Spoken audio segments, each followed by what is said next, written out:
Hello विद्यार्थी मित्रांनो, आपल्याला या व्हिडिओच्या माध्यमातून इयत्ता 12वी अकाउंट या विषयातील जे काही आपलं सेकंड चॅप्टर आहे accounts of not for profit concern याचा आपण अभ्यास करत आहेत.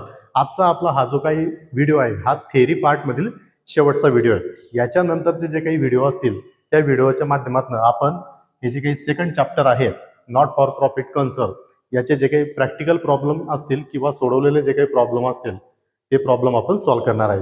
व्हिडिओ सुरू करण्याच्या अगोदर सर्वांनी व्हिडिओला लाईक करा, कमेंट करा.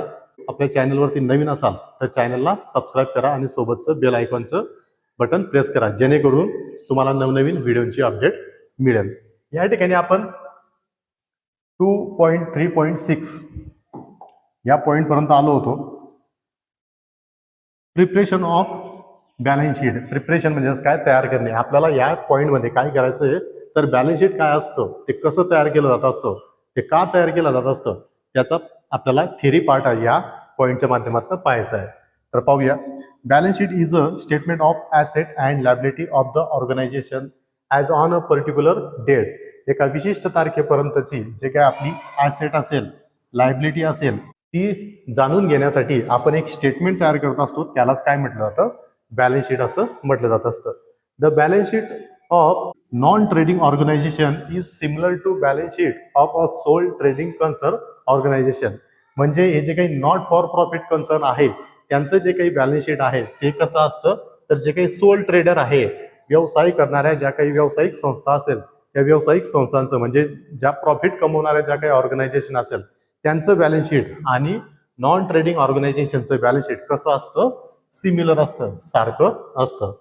Balance sheet only show capital receipt and capital expenditure. Balance sheet हे कॅपिटल रिसिप्ट आणि कॅपिटल एक्सपेंडिचर दाखवत असतं.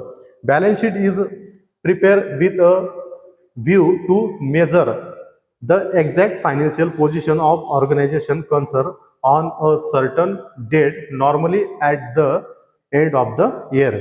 जे काही आपलं बॅलन्स शीट आहे हे बॅलन्स शीट का तयार केलं जात असतं तर आपल्याला आपलं फायनान्शियल पोझिशनची मोजणी करायची असेल किंवा एक्झॅक्ट आपली फायनान्शियल पोझिशन, आपल्या संस्थेची, ऑर्गनायझेशनची फायनान्शियल पोझिशन म्हणजे आपल्याकडे ॲसेट किती आहे, आपल्यावर लायबिलिटी किती आहे ते जाणून घेण्यासाठी बॅलन्स शीट एका विशिष्ट डेटपर्यंत तयार करत असतात किंवा नॉर्मली वर्षाच्या शेवटी म्हणजे 31 मार्च हे जे काही आर्थिक वर्ष संपत असतं त्यावेळेस ही बॅलन्स शीट तयार केली जात असते.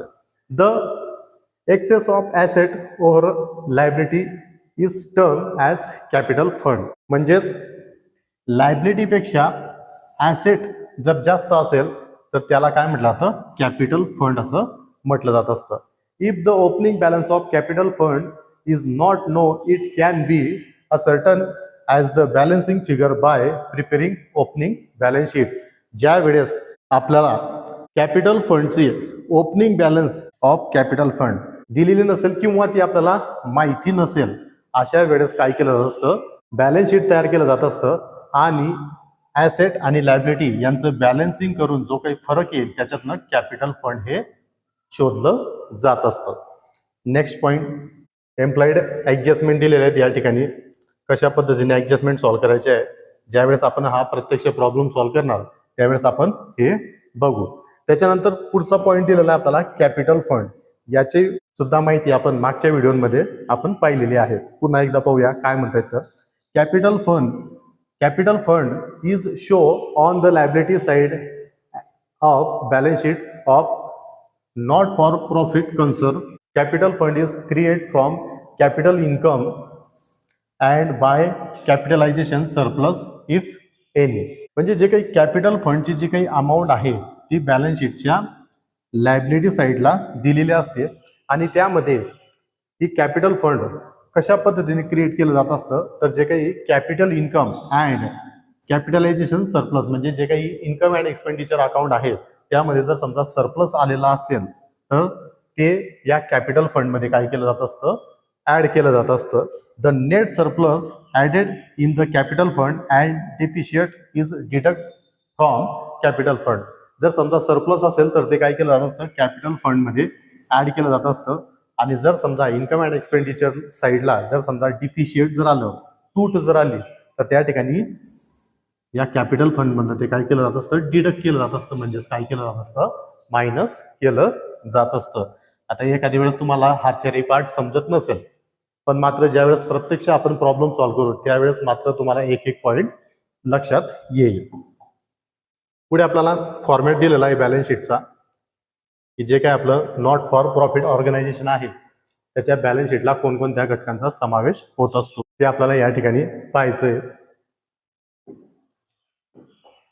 बॅलन्स शीटची लायबिलिटी साईडला दिलेलं आहे कॅपिटल फंड. कॅपिटल फंड मध्ये कोणकोणत्या घटकांचं क्लोज केले जात असतात, तर त्यामध्ये दिलेलं आहे डोनेशन.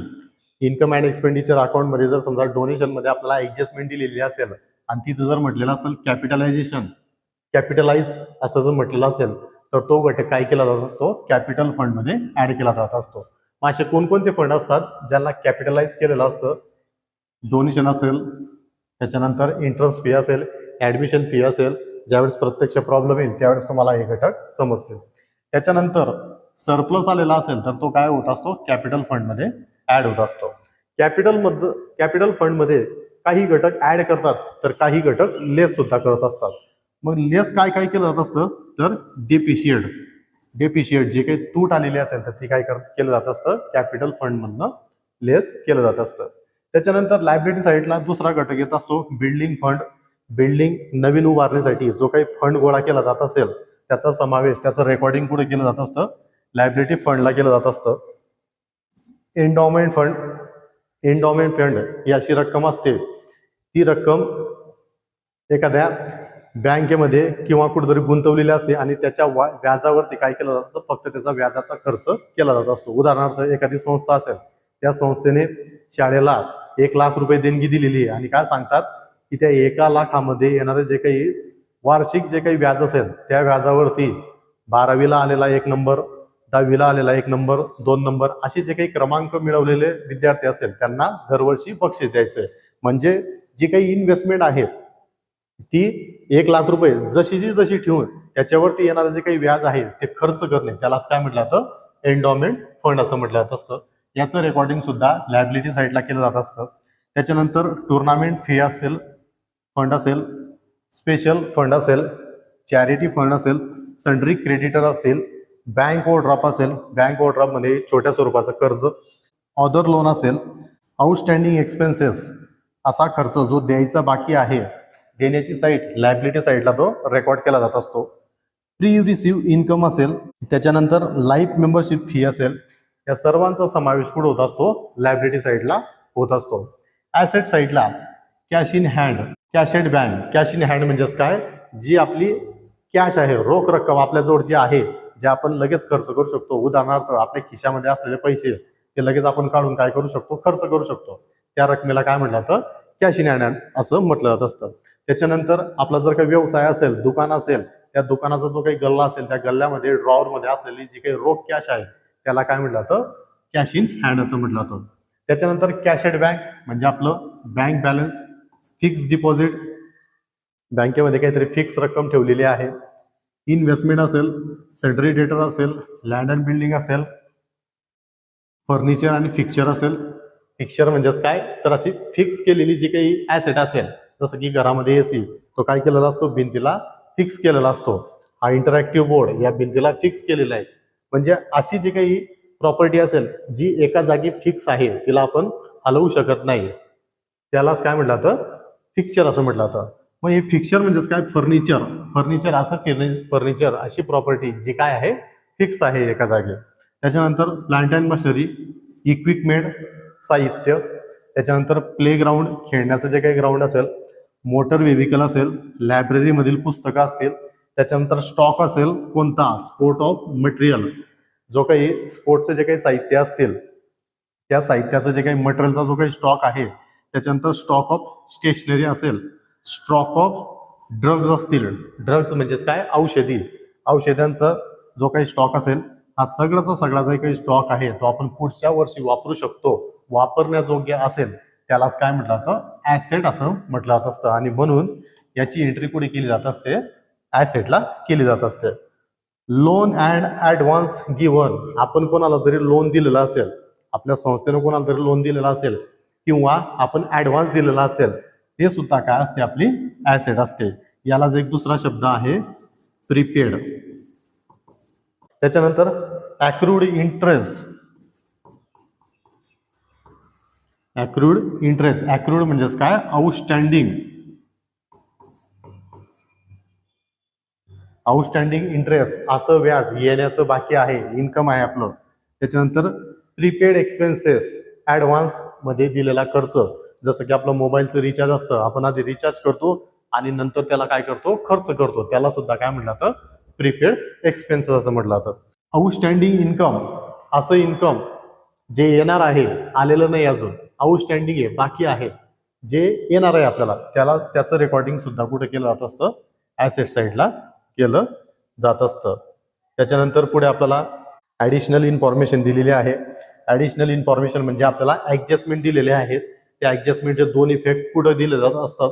ते 2 इफेक्ट दिलेले आहे प्रत्येक घटकाचे. व त्या ठिकाणी प्रिपेअर एक्सपेन्सेसचे जे काही 2 इफेक्ट आहे, ॲक्रूड इन्कमचे 2 इफेक्ट आहे, त्याच्यानंतर सबस्क्रिप्शनचे काय आहे, डेप्रिशिएशनचे इफेक्ट आहे, असे वेगवेगळे इफेक्ट आपल्याला दिलेले आहेत. ते आपण आता या व्हिडिओच्या माध्यमातून एक्सप्लेन करणार नाहीये, कारण ज्या वेळेस आपण प्रत्यक्ष प्रॉब्लेम सॉल्व्ह करणार आहे त्यावेळेस हे आपण प्रॅक्टिकली करून बघणार आहे. त्याच्यामुळे ज्या ज्या वेळेस या ॲडजस्टमेंट येतील त्या वेळेस मी तुम्हाला या ॲडजस्टमेंट सॉल्व्ह करून सांगणार. या ठिकाणी या व्हिडिओमध्ये इथंच थांबूया. नेहमीप्रमाणे व्हिडिओ आवडल्यास लाईक करा, शेअर करा आणि चॅनलवरती नवीन असाल तर चॅनलला सबस्क्राईब करा. थँक्यू.